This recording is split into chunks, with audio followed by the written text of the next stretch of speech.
This is a Veterans History Project interview with Mr. Gordon Grantham. Today is August 13th, 2005. Mr. Grantham, you want to tell me a little bit about where you were born and raised? I was born in Georgia. It's a town called WWII, Georgia. If you can believe that. When were you born? 1924, What's your birthday? January 24th. And you were raised in Georgia? Raised in Georgia. Did you go to school in Georgia? I went to school in Georgia. And I came up here as the war started. And I was working at a powder plant, which is in Maryland. And then I was drafted, so I went back home. Tell me a little bit before you talk about that. You graduated from high school in Georgia? Yeah. And then how did you wind up in Maryland? You were in Maryland? I had a friend that came up here to work. And he told me to come on up and get a good job up here. So I did. You came up here. But in the meantime, because I met my wife and this thing just went on with a draft. So I switched it a couple of times, but I ended up going back home to go in the Army. You were working here. About how old were you when you were working in Maryland? I was 19, I guess. You were 19 years old. Same year I went into service. Same year. Now you were drafted. Yeah. You were drafted. And tell me a little bit about that time when you were drafted. Where were you when you were drafted? Well, I was in WWII. But I was working up here. So I got the draft board to change it, move my draft, up here. And I got up here, and I decided to go back home and change it back down again. So I went back to Georgia. You went back to Georgia. So I went into service from Georgia. You went into service, and you decided what branch of the service did you go into? I didn't. They tell you where you're going. They tell you. Tell me about that. How did they tell you where you were going? I went from home to Camp Gordon. You ever heard of it? Tell me about it. Around Atlanta, Georgia, close to Atlanta, Georgia. Okay. So they take you by train and they haul you up there, the depot. It's Camp George's a big camp. And that's where you started from. That's where you started from. And they told you that you were going to go into the Army? Is that, or it was you get there, you're drafted. You're drafted. Automatically. Automatically. And you were put into the Army? Yeah. Put into the Army. Well, you get up there and they ship them out a day, every day they come somewhere. So with my luck, I guess you want to call it luck, I was sent to Fort Jackson, South Carolina. So first you were at Camp Gordon? Camp Gordon, yeah. Out near Atlanta. They were shipped, that's where you're inducted, into the Army, and then they ship you out. All right. When you were at Camp Gordon, about what year was that in Camp Gordon? What year do you remember that? 19, same year. You were 19? Yeah. About 1942, 43? 43. 43. So I went to service in 40. Went to Camp Jackson, Fort Jackson in March of 43. Okay. I hope I'm right. No, that's just trying to remember everything. So March of 43, they shipped us from Camp Gordon up to Fort Jackson. Okay. That's where I was into the 106. Into the 106. Now, did you request to go to the 106, or you were sent? No, you don't request nothing. No. Okay. Tell me about Camp Gordon. Where were you? What was that? Was that your basic training at Camp Gordon? No, we was only there for just a few days. Just a few days. And they were organized in the 106th Division. Okay. So all of us guys was a lot of was shipped up there. So then you wound up to Fort Jackson. Fort Jackson. And where is Fort Jackson? Columbia, South Carolina. And how long were you at Fort Jackson for? About a year, I guess, in training. Tell me about your training at Fort Jackson. It wasn't good. What made it no good? It was bad. It was, it was tough. What were your days like? In training, it was pretty tough. Of course, we didn't know what we were getting into, youngsters. But if we hadn't had this training we had, I wouldn't be here probably. What kind of training? What were your days like at Fort Jackson? I was in the Heavy Weapons Company, mortars and machine guns. So our training program was, you go out 5 miles in the morning training camp, training, and then at lunch you come back 5 miles in. You carrying all your equipment now. At evening you go back out again, and in the afternoon you come back. That's 20 miles a day. 20 miles a day carrying your equipment. Were you marching? Were you forced to march, or was No, we just, poking lumbers, carried our equipment. We got out there and then we practiced shooting them. What kind of weaponry was it that you were carrying again? 30 caliber water cool. Water-cooled machine gun? Mm-hmm. So and you would carry that? And the big part of that thing was the tripod. Oh, it was it? The heaviest, the orifice thing, yeah. Yeah? Yeah. And you had to carry that On your back. On your back. Right. And this is at Fort Jackson, South Carolina. Fort Jackson. And this is sort of your specialized training at the point? Is that what you would call Well, it? we're all in the infantry. All in the infantry. Right. In the rifle companies, you got battalions, got 4 companies. You got 3 rifle companies and 1 heavy weapon company. Uh-huh. So that's where you go. That's where you go. And would you be described as a heavy weapons company? Heavy weapons. Heavy weapons. Okay. So you're at Fort Jackson, and this is about 1943? 43. March 43 we went there. March of 43. If I'm not mistaken. March of 43.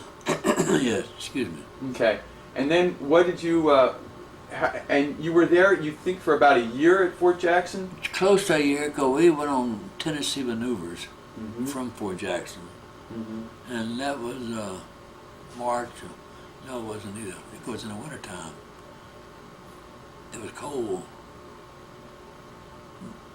We stayed there about a year. It might have been about March, February, March of 44. Into Tennessee? Tennessee, yeah. Tell me, in Fort Jackson, what were the things you liked the least about your training at Fort Jackson? What do you remember that you didn't like? None of it. None of it. I mean the truth. What time? I didn't mind. You were young then. You know, and you were young and just, you thought it was pretty tough, and it was. But we had some non-coms, which is boys that's been in the service for a while, sergeants, you know. They were shipped in there to train us. And they were tough guys. But they used to go out and get a drink every night and come home, come back into barracks early in the morning, fall out for reveille, and it didn't bother them, seemed like. But us, they were killing us, the youngsters. But we finally got to the point we could do the same thing they did. And they saved us. When you say you could do the same thing that they did, what do you mean by that? Just, you fall out in the morning and do an hour or 2 of calisthenics. Then you do this 20 miles a day. And if you go out that night to party or do something, you figure it'd be tough, pretty tough. And you get to the point that you can do that. When you would go out for the 20 miles, you'd go 5 miles out with your heavy equipment, with your machine gun? Yeah. And then you'd have training, I guess? Oh yeah, firing. Firing range, you'd learn how to fire it? Yeah. And then you'd march back with it? Right. Okay. And was that pretty much what your days entailed during training? That was enough. That was it? That was enough? Well, every once in a while they pull something on you, forced march, they call it. 20 miles. Full field pack on your back, plus your weapons, and 20 miles forced march. And you think you were having it tough, you get tougher, see? Yeah. Because you didn't run all the time, but you trotted and you walked, and you trotted and you walked, you know. It's a forced march, they call it. Forced march. Did they allow you to drink water during the forced march? Yeah, you had your canteen. You had your canteen? Yeah, right. Okay. But the sergeant more or less told you, you know, you got to be careful drinking too much water. And yeah. You got to drink enough. So it was all worked out pretty good. Did you ever, at any point, did they ever send you out to the field to where you stayed for a period of time in the field for training at Fort Jackson? In other words, like for a couple of weeks, just out there? Yeah, you go out temporary, you know, what do you call it, mini maneuvers? Yeah. You know, you go out and spend a few days in the field. Of course, the kitchen could bring you food out to you. You know, and you stay out in the field and train. That was better. Because at least you got some rest. At least you got to rest out when you're out. Right. Now, when you learned to use the heavy weapons, the machine gun, the water-cooled machine gun, was it just you operating it, or did you have someone? No, it takes 3 to operate them. Tell me about that. Of course, you got the trigger man, you know what I mean. Yeah. And you got one man feeding the machine gun. And you got one man carrying the machine, carrying the ammunition. So it takes 3 guys to operate it. It takes 3 guys to operate. One for the tripod, one for the machine gun itself, and 1 guy to bring the weapon. You worked as a unit. Yeah. You learned to work together as a unit. You had to. You couldn't do it all yourself. Yeah. They were pretty heavy, and you had to have gloves. What do you call it? Asbestos gloves. Okay. But the barrel would get real hot. If you had to pick it up and move real quick and grab that thing, you got burnt pretty bad. So you learned to use gloves if you had them. How did you feel about your training as your firing, your marksmanship? Well, you had to qualify. I qualified with an M1 rifle. Uh-huh. You had to have that too in there, see. So you qualified with that, you pretty good. I qualified with it. Uh-huh. But I wasn't an expert like some of them. But I did qualify with an M1 rifle. Your area though was that machine gun. Yeah, Right? Now, Fort Jackson, so that was about a year at Fort Jackson doing the basic training in that area, right? And then they shipped us up to Tennessee maneuvers. Tennessee maneuvers. Tell me about that. What happened there? Well, it's bad in wintertime. I'm trying to figure the month out. I can't remember the months. Maybe I got them squared away. But no, it wasn't too bad. But in the meantime, in Fort Jackson, and getting to Tennessee, I was transferred up into the kitchen. Okay. So a friend I had was a cook. And he said, Gordon, he said, I got you a good job if you wanted. I talked to the sergeant. So in the meantime, he saw the sergeant, and his name was Bond, Sergeant Bond. And he told him, he said, I got a friend that'd like to transfer up in the kitchen, which is much easier than carrying that machine gun every day. So you know me, I transferred up. I asked the captain about it. He said, yeah, you can go up there. So I went up there, and the sergeant fell in love with me, I guess. You know, he liked what I did. So he taught us all how to cook. He taught you how to cook. And Now, this is in Tennessee? We're still no, at Fort Jackson. started. Started at Fort Jackson. Yeah. So by the time you get to Tennessee, are you also being a cook now? Oh yeah. You're being a cook. Are you still doing the machine gun work, or are you just being? No, just my rifle. And You're just a rifleman now. Right. Tell me about what's going on in Tennessee in maneuvers. maneuvers. Well, you do it. You know, it's a good question because it was snowing and bad weather, Yeah. and you did out. You know, the man would give you. They give you maps. So you go so far and meet here and meet there. That's to see if you can do it. Yes. You know, that maps are made up by the captains and the majors, all, and then you got to carry them out. To see if you can go and get back. Mm-hmm. You know. So in the summertime, I had it pretty easy with the guys because you ask the guy, how do you know if you're in the woods in the dark and you want to get home? How do you know which way is which? You don't have a flashlight. You don't have nothing. Right. So how do you get back? You know. So, of course, I was born and raised in the South. My grandfather taught me a lot. Which side of the tree you think moss grows on? The south side. Oh, all right. And you know that's south then when you feel the tree at night. And find that moss. You ever heard of moss? Yeah. Oh, yeah. Yeah, but it grows on the south side. So you know where south is in the sea. If you can read it, the Big Dipper, you know how to get out. And that's some of the maneuvers that they taught you how to figure out? No. You had to figure it out yourself? I knew already. You knew that. Everybody was looking at me, you know. How do we get out of here? So they would leave you overnight trying to find your way out of Well, we always got out. You always- They'd haul you out in trucks Okay. and dump you out Uh-huh. with a map Uh-huh. to get back then. This is in Tennessee. Yeah. No, at Columbia too. Even in South Columbia. Carolina too, yeah. Teaching you how to be able to get back to from where you were. Right. Okay. And so you operated a lot on instinct from what you had learned as a child. That's right. Okay. I credit my grandfather with me being here. That's He good. taught me an awful lot. He taught you an awful lot Yeah, when I was a with all youngster, that. yeah. He taught me how to shoot. Yeah? You know, he had a .38 pistol, and we used to go hunting and fishing. And he'd take along a bunch of bullets and let me shoot 10 cans.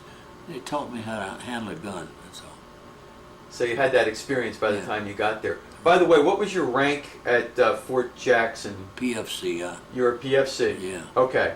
So now after Fort Jackson, now you've done the machine gun work, and you're also a cook. You've learned to work in the kitchen as well. Yeah. Right. And now you're in Tennessee on maneuvers. Right. And about how long were you in Tennessee again for?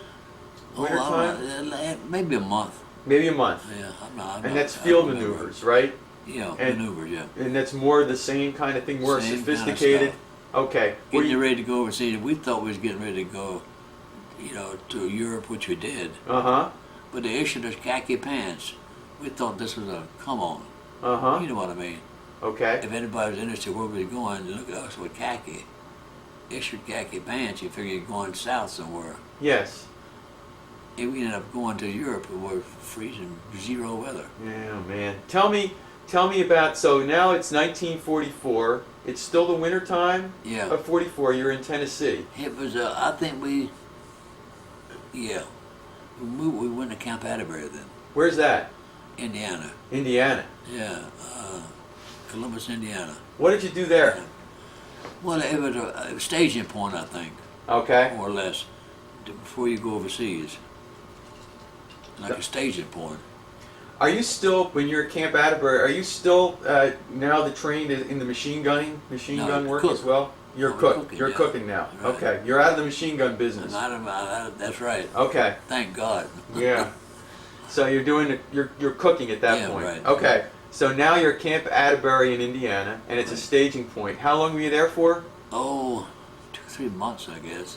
Yeah, about 3 or 4 months, maybe. Still doing training daily, Yeah, right. right? Still Same working. thing. Same thing. Same thing. Then what happens? Well, they shipped a lot of guys out to different outfits. You know, Okay. I don't know where they went or nothing like that, but I know they shipped a lot of guys out. Were they all part of the 106th? All 106, yeah. They'd fill in spots in different outfits. Okay. See what I mean? Okay. In other words, this outfit needs 20 or 30 people, and they pick them from the 106. And then they refill us when draft with rookies coming in Okay. to make our division, the whole, 18,000 men, I believe, for a division. Okay. And that's where we worked it. That's where it was worked, I mean. I didn't know what the hell was going on. I was cooking. You were cooking. So this is a Camp Atterbury, Camp Atterbury, Indiana. Indiana. What happens next? We go to New York, You go to New York. catch a Queen Mary. You caught the Queen Mary. Yeah. All right, at this point, did you know where you were going? No, No. not really. Now, how did you get to New York? By train and trucks. By train and trucks? Yeah, train mostly. Train from Indiana to Yeah. New York? New York, yeah. And then where? Obviously, it's New York City. Yeah. Well, no, it's well, the boat was there. Yes. But they shipped us to Miles Standish was the name of the camp. Miles Standish. Miles Standish. Okay. That's a little above New York. Okay. They transferred us there and then transferred us back down to put us on the boat. All right. Now, what time of year is that you're put under the Queen Mary? October, October 1944. if I'm not mistaken. Yeah. All right. And so it's October 1944. What was it like on the Queen Mary? It was rough. Tell me. They had, I was told they had 18,000 people on there. Mm-hmm. And we had a stateroom, me and my buddies, because cooking then, you're eating their food if you want to eat. But there's a room for 2 people. And they had 16 guys in it. Jeez. That was their bill. They had racks built on the wall, bunks. They had racks You built. could put 16 in it. Mm-hmm. We didn't eat anything the whole 4 days. It only took us 4 days. They zipped you across. They was in a big hurry to get us over this. Yeah, I guess. Yeah. But anyway, we didn't eat anything out of the Limey kitchen, British kitchen. It was so greasy you get sick. Okay. So we lived on cookies and crackers from the canteen. Okay. 4 days. It wasn't bad. We got some ice from the cooks down in the kitchen. Put in the bath. We didn't take a bath. Just put ice in the bathtub. Put our drinks in it. Uh-huh. We had Cokes and something to drink. Something to drink. And played poker. And you played poker. That's about it. And this is in a room. There were 16 People. people in a 2 room. for 2. Room built for 2, and these are bunk beds that are built up Right, on the right. side. Okay. Now, the trip across was uneventful. Uneventful. Now, I think it's the second or third day, all of a sudden they were changing course. Uh-huh. And of course it frightened us because we'd heard if the submarines was around, Uh-huh. ship, change course every once in a while. Uh-huh. But it wasn't. They said it wasn't. Okay. So no problem. No problem. We got that Queen Mary don't land in England, lands in Scotland. You landed in Scotland. Do you remember Yeah. where in Scotland you landed? Yeah, but I got it at home, but I forgot. Okay. I just completely forgot what. It's not too. You get to Scotland, it takes them quite a few days to get the ship unloaded. Mm-hmm.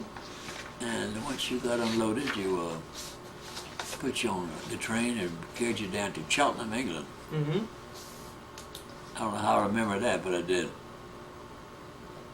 Uh, so off of Scotland. How long were you in Scotland for? Not long. I forget the month and the days, but we wasn't there about 3 or 4 weeks in Scotland. When they wasn't in Scotland that long.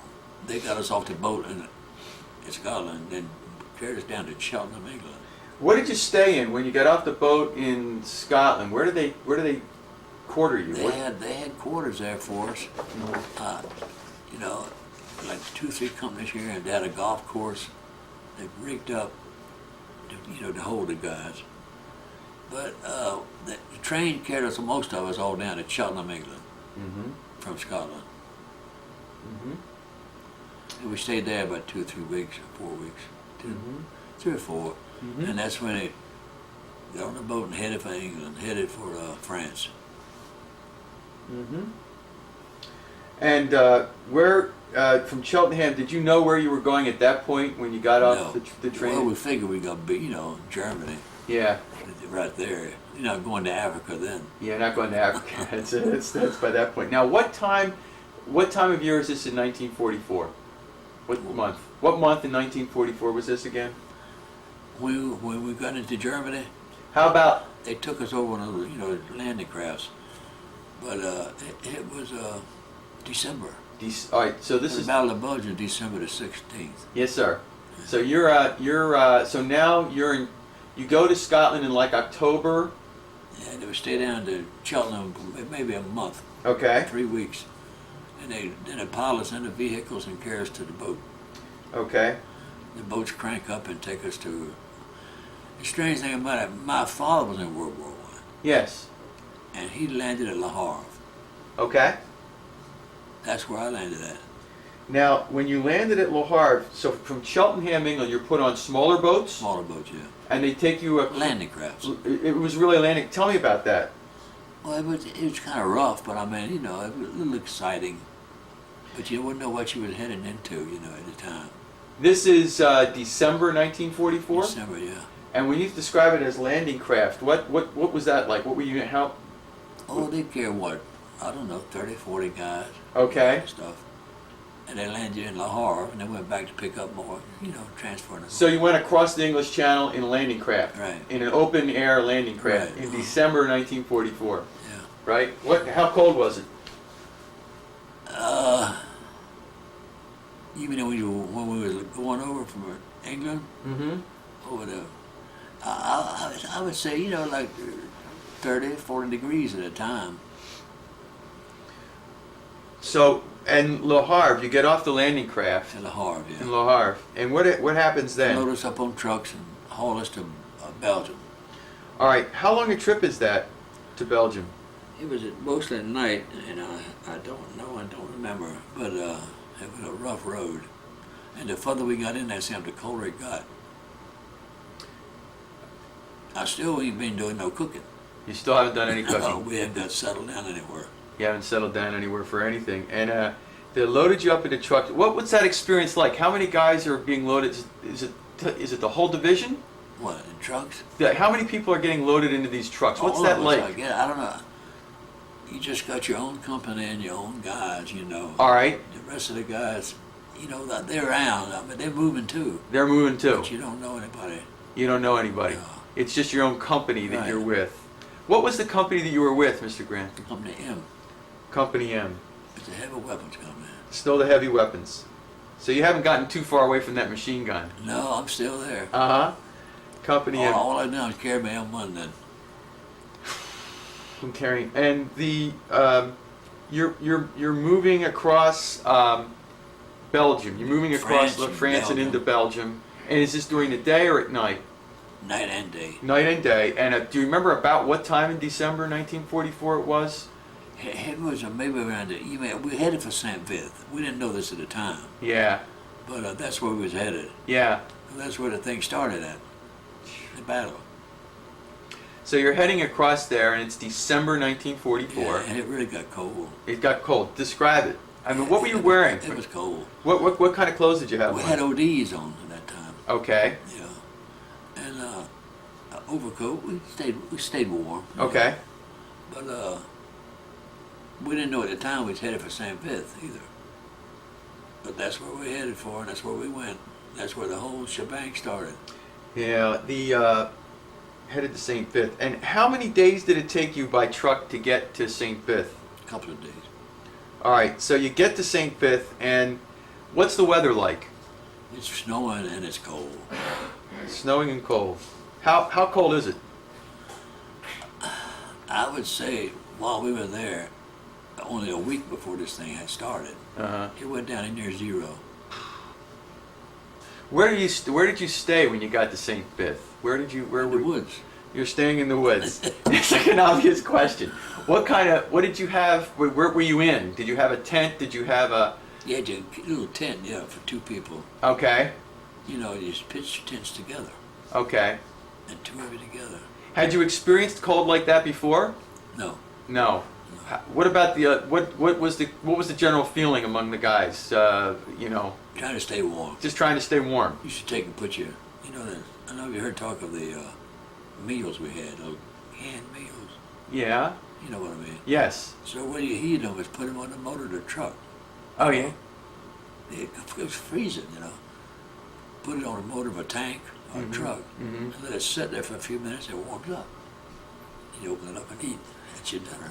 That would be your dinner. That's right. Now you arrived in the St. Fifth area. Did you know? You didn't know where you were going, No, though. not at the time. Not at the time. No. And what about your company commander? Did they talk to you at all about where you were? They ain't gonna tell you nothing. They're not gonna. They know, but they're not gonna tell you anything. They know, but they're not gonna tell you nothing. Now, when you get to what is St. Fifth like? What when you describe It was St. really Fifth? not much of anything. If you looked at paper, the German houses, you know how they built. Yes. And there were a few of them like big barns around, you know. Mm-hmm. Well, everybody trying to find a place to get warm. Everybody trying to find a place to keep warm. What's going on why are you there? I think I know why you're there, but tell us why you're sent to St. Fifth. What's going on in your mind? You know, it's hard to say what's on your mind. Things are so confused. Uh-huh. There's a lot of confusion going on. You know what I mean? Mm-hmm. And you really don't know. That's when the thing started. The Germans attacked us, I guess, on about the 6th night, the 16th. How many days had you been there before the Germans attacked? Oh, just 2-3 days, a couple of days. What were you doing in those 2 to 3 days before the Germans Trying to stay attacked? warm. Just trying to stay warm. What was the rest of the were you there were you setting up a defensive line? They set the kitchen up. Mm-hmm. Because I'm not in the kitchen now. Right. But I helped them anyway because they gave me something to do. Mm-hmm. I didn't mind helping out. Mm-hmm. Excuse me.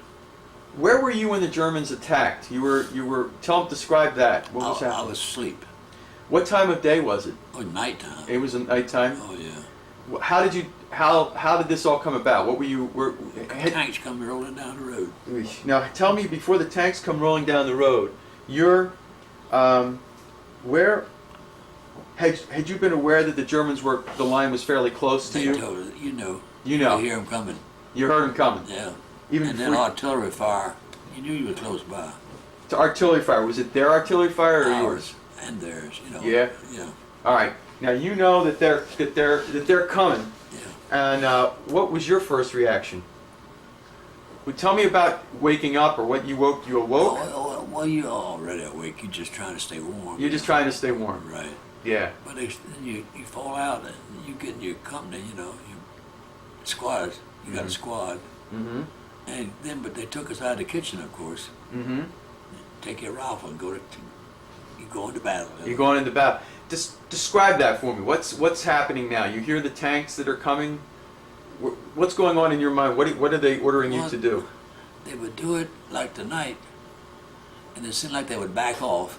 The Germans. And see what's going to happen. So we'd kind of backed off, and then the next night they'd come again. They were just feeling you out, more or less. See what kind of outfit you had. I'm sure they knew, but they did it a funny way. Then backing off. This went off and on for a couple of days. And on the 19th, excuse the saying, all hell broke loose. and they really came after us. Tell me about the 19. Now, when you're describing this going on for a couple of days, are you able to sleep it off?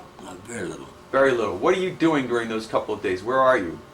Oh, just wherever you can, like young people are. Yeah. Moving from place to place and talking and Yeah. running about what's going to happen to us, how this is going to work out, how this is going to work out. How it's going to work out. Where about you carrying your weapon with you? Oh, yeah. All the time, I imagine. Never leave that nowhere. And what weapon was it? M1 rifle. Your M1 rifle. And you're moving along. Is it along the front line there of where you're? Yeah. Yeah. And the Germans let you know when they were there. How would they do that? Firing, shooting. What would they shoot? What would they shoot? Well, their best weapon, of course, was an 88. Mm-hmm. Mounted on machine, mounted on tanks. Mm-hmm. They were the most accurate gun I think ever been made. Tell me about it. Well, you didn't get a chance to do much with it because if you fired, say you fired a bazooka, or a mortar. Yeah. If you fire with 3 rounds, they got you. They got you sighted. And you gone, they're gonna hit you. You fire about 3 rounds and pick it up and run. Now, how did you know that? How did you know? Had they trained you to do that, or has this? How did you? Instinct. Instinct. Yeah. We found out quick. Okay. And had You get a few guys killed. Yeah. You know how it happened. Right. You learn quick. Right. Right. And at this point, are you firing any mortars yourself back I'm to not. the? You're just with your M1. I've got my M1. You got your M1. Are you able to see the Germans from where you were at? You can see them on the other side of the mountain, up on the mountain. Up on the mountain. Yeah. Yeah. And now the weather description again. It's cold. It's cold. It's okay. It's 0 weather. Oh my God. It's 0. What are you wearing? ODs at a time. ODs. Do you have gloves? No. No gloves. I had some socks. Yeah. I had an extra pair of socks. I used that for gloves. Uh-huh. That was the best thing I could have had. At least it kept my hands halfway warm. Did it help much? Yeah, the gloves have to go quite a bit. You actually used some socks then to help keep your some hands socks warm. I had, yeah. Gloves, socks to keep your hands warm. What happened on the 19th of December? Well, I'd have to draw you a map. The Germans surrounded us, really. How did that happen? Do you know? I have no idea. You have no idea. I don't. When did you realize that you were surrounded by the Germans? Would they come right at you? How are they coming right at you? Shooting and running. And the tanks right behind them. Shooting and running. Oh, yeah. And now is this the infantry that's shooting and running that's right. coming at you? Yeah, Where are you when they're shooting and running and coming at you? Where are you I'm physically? looking right at them, shooting back. You're shooting back. Yeah, right. Where are you? Do you have a foxhole? We're in St. Vith. You're in St. Vith. Do you have a place? Do you have cover? They took it away from us. Uh-huh. And the next night we took it back from them. When they took it away from you, where did you go? Did your company? The Germans, they backed off. They backed off. Yeah. Where did you go when they I took? didn't go anywhere. Did you Stayed right there. Did you move back away from where you had No, been? we just waited because we figured they had us cut off. Okay. And they did. That's what happened to us. This is like December. This is December 19th. Right. They managed to surround your. Right. What companies? What divisions did they surround? Who did they surround? The 422nd and 424th got away, got out. Okay. And the 23rd, which is my battalion, that's the one that got caught.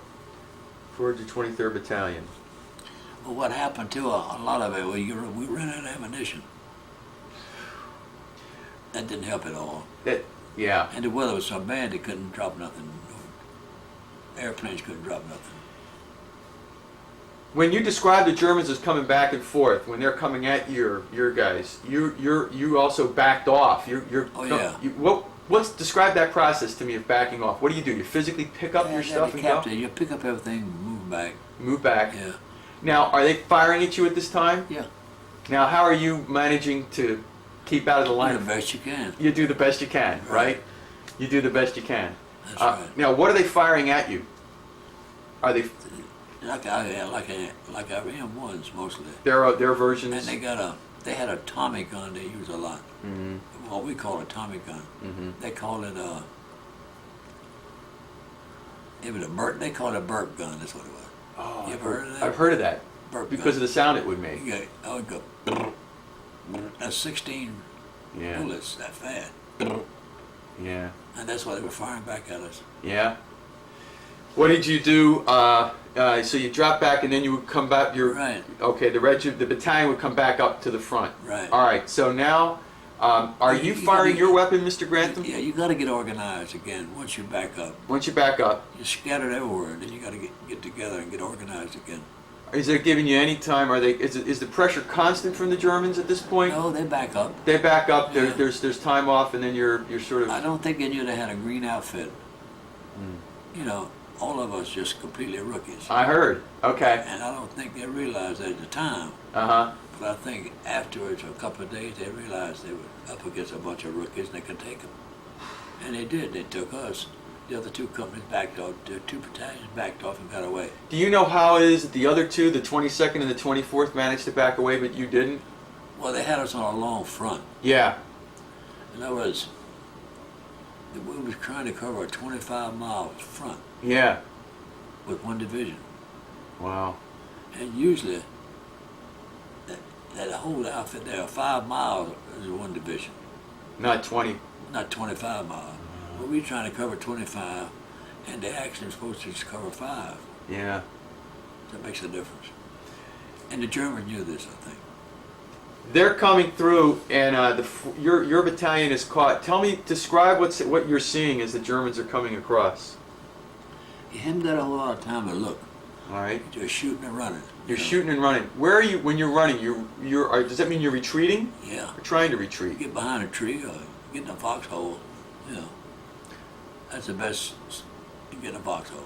You get in a foxhole. Had you dug your own foxholes? Well, everybody been digging them. You just get somebody else. You don't want to. It would put it out foxhole. I know. Describe the foxhole for me. How does the foxhole help you? But it's good protection. Okay. You know, and it's what I would say. One way to get out is stay and get in that foxhole, Mm-hmm. and that way you can get your gun up over the top of it and fire. Other than that, behind a tree or anything, you know, protection. Now the weather again is still Cold. really cold. Really cold, yeah. Is it snowing? It's snowing up to your knees. It's snowing up to your And we're knees, sleeping in it. and you're sleeping in it. Yeah. Now, about how many days has it been since you're out there now, and it's just like this? Our battle lasted only about 3 or 4 days, Mm-hmm. and that's when we all got captured. All right. So the Germans are coming into the St. Bit, and they've got you surrounded. Yeah. How do you know you're surrounded? What's that like? What do you know? What do you? Somebody from the German army came down and saw our major, or whoever they talked to, Uh huh. and we realized that if we don't surrender, we're gonna be killed. Yeah. How was it that they kept coming, Mr. Grantham? You could see them coming. Oh, yeah. How close are they? Yeah. Like here across the street, you know. They're across the street. Yeah. They're equivalent of across the street, and A you're little far, but it's in the woods. in the woods. Yeah. Now, are you in a foxhole? Are you hiding behind No, trees? trees. And you guys are you're in wooded area Yeah. yourselves. Well, he, more or less, the captains, you know, tell you don't fire. Let's see what they're talking about. All right. So they told us to either surrender or be killed. You had been firing your weapon yourself. Yeah.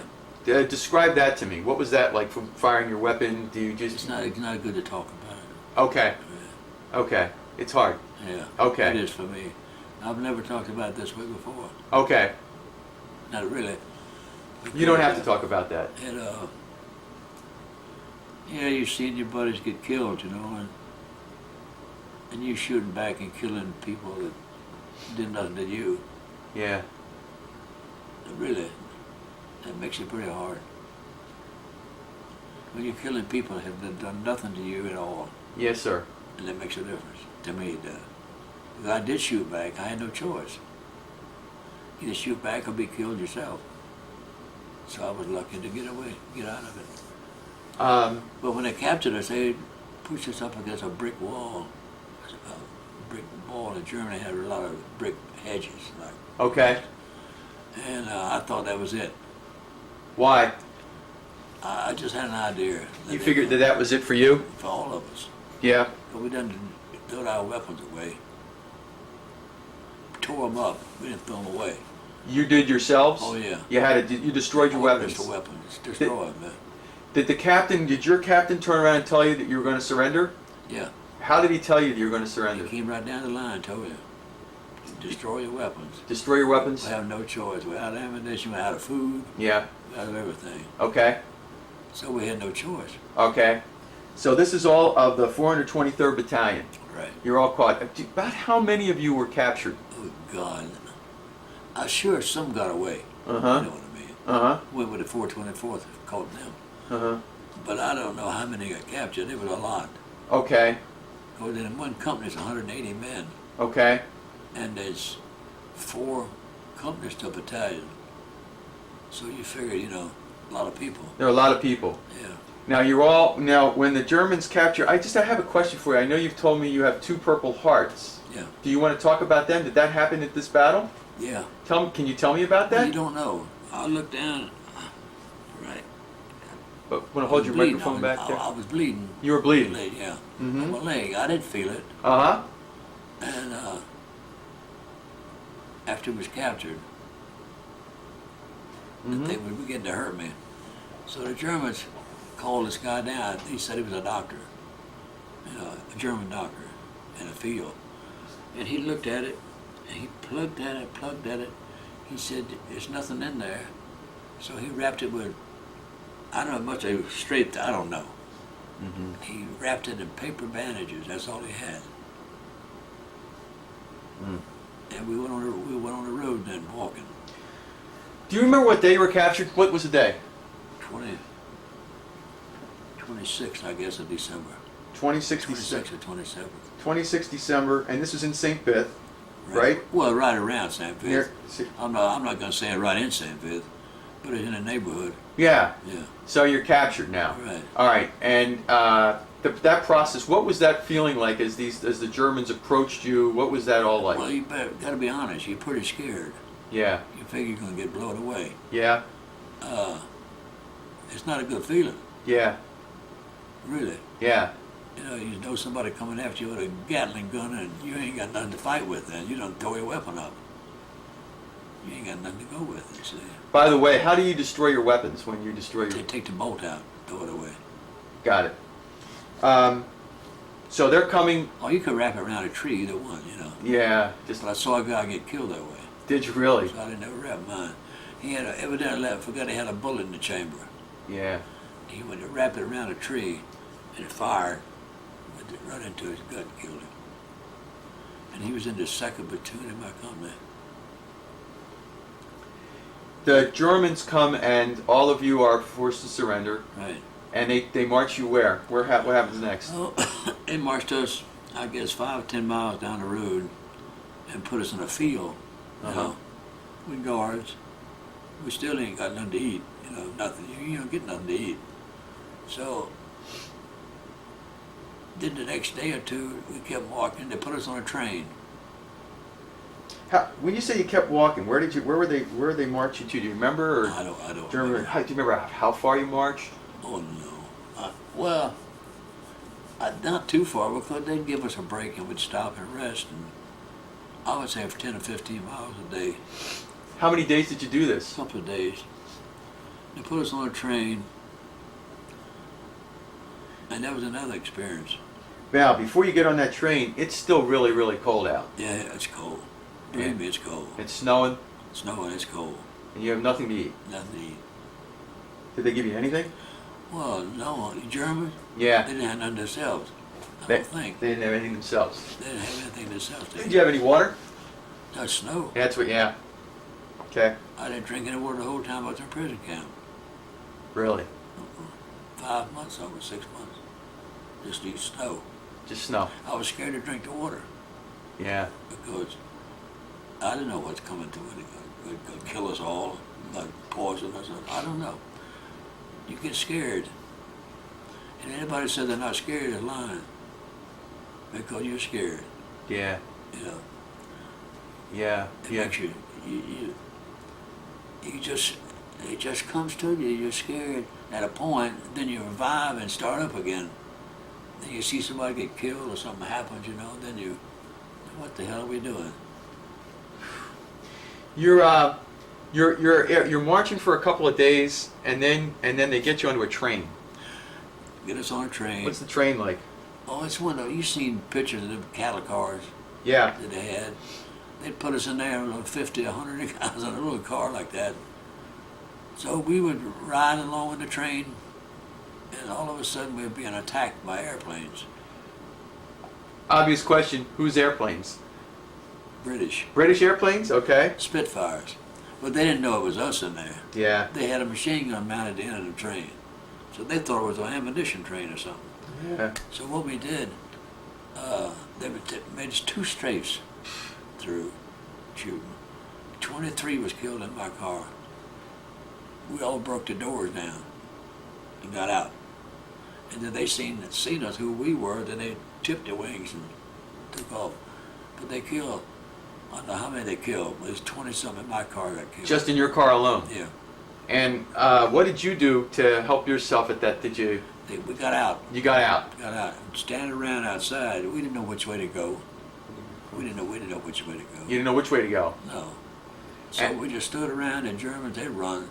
The Germans are running? Oh yeah, because the planes was after my Uh-huh. So the guards came back.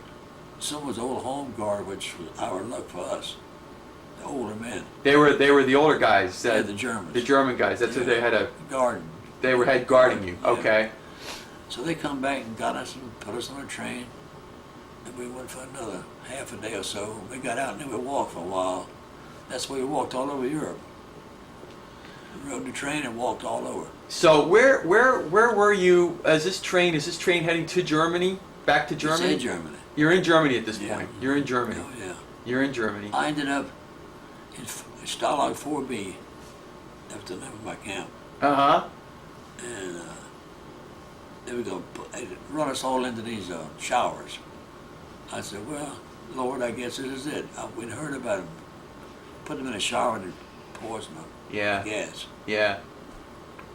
They made you, everything you had in your pocket, they made you put it down, take it out. The Germans took that then, of course. They took everything you had. I threw my dog tags away. Nobody knew where I was. My wife didn't hear from me. I was married at the time. And I threw my dog tags away, and nobody knew where I was or what happened.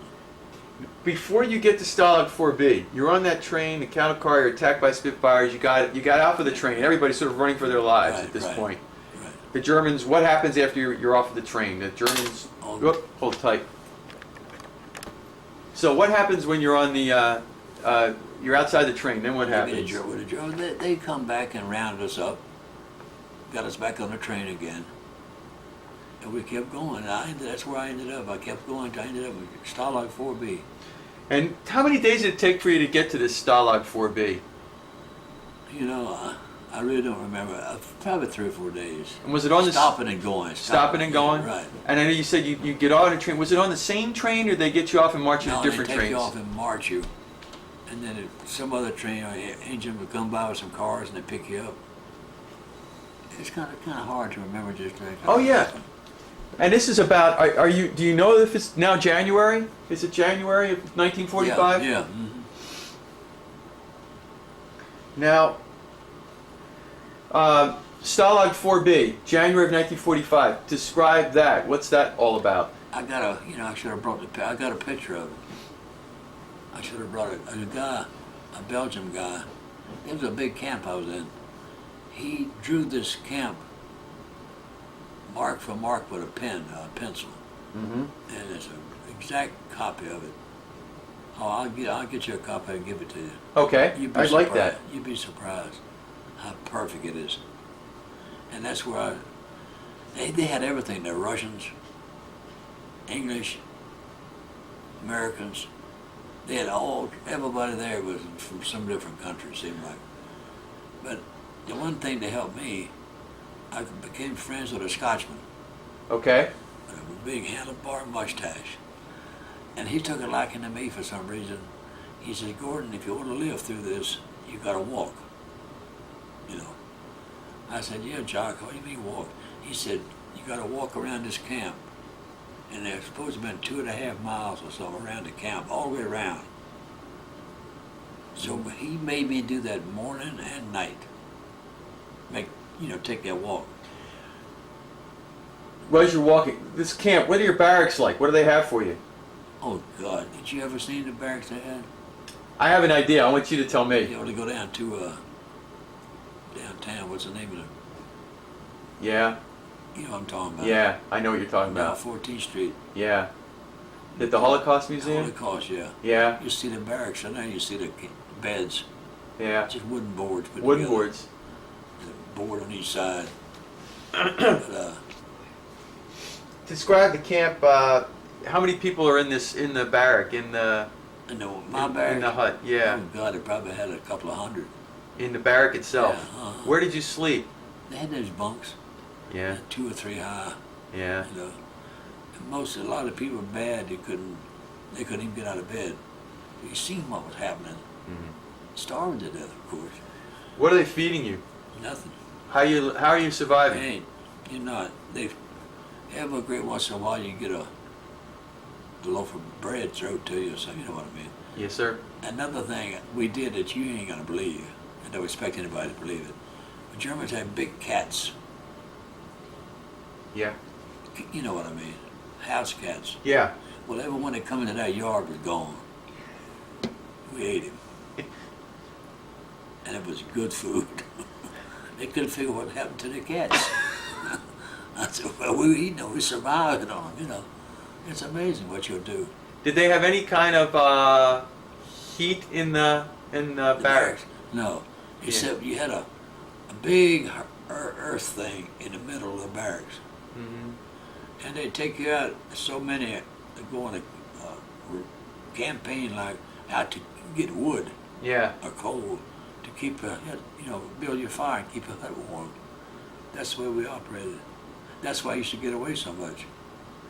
Tell me about getting away. What did you do? I escaped every time, a chance I got. Tell me about, was it just you, or was it just... What they do, we take turns. You know?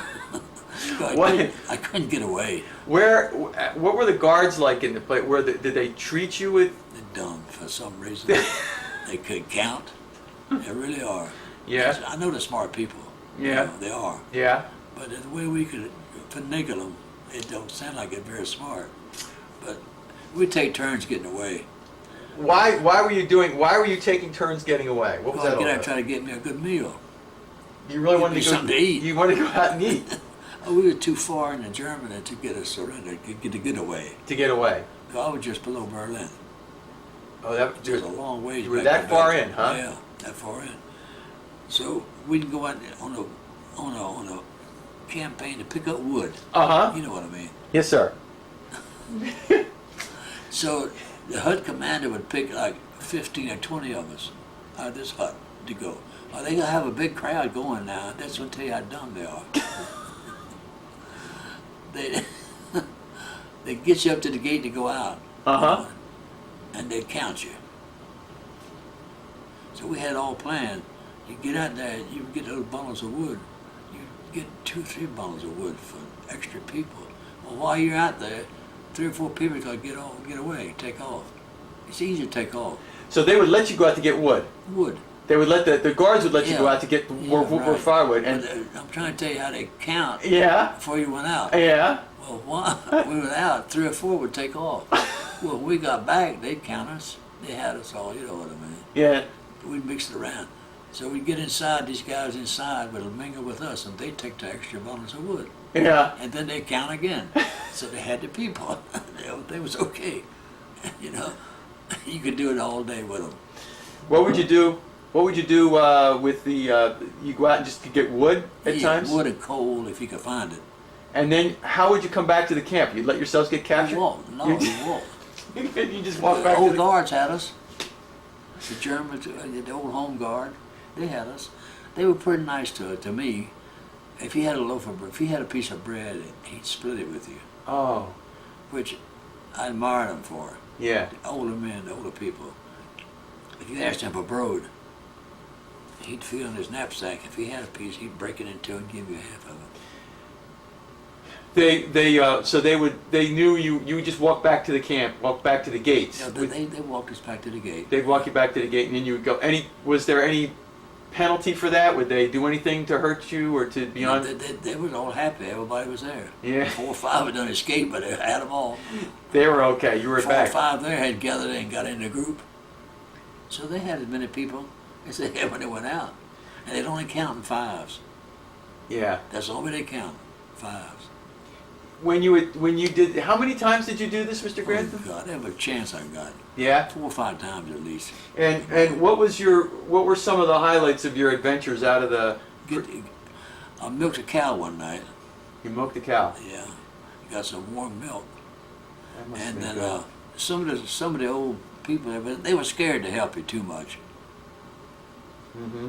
They really were scared, but I don't blame them. Mm-hmm. But if Gestapo would catch them doing something like, feeding us, they'd probably kill them. Yeah.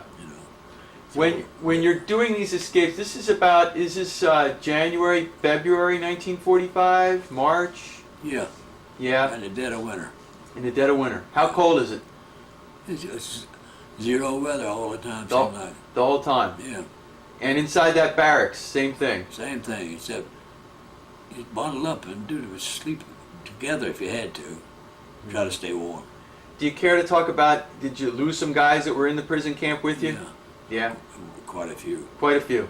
Well, the reason being, they didn't get up and try to help themselves. Like Jock told me, Yeah. you gotta walk. You gotta walk. You gotta walk. I weighed about 180 pounds Yes, sir. when I got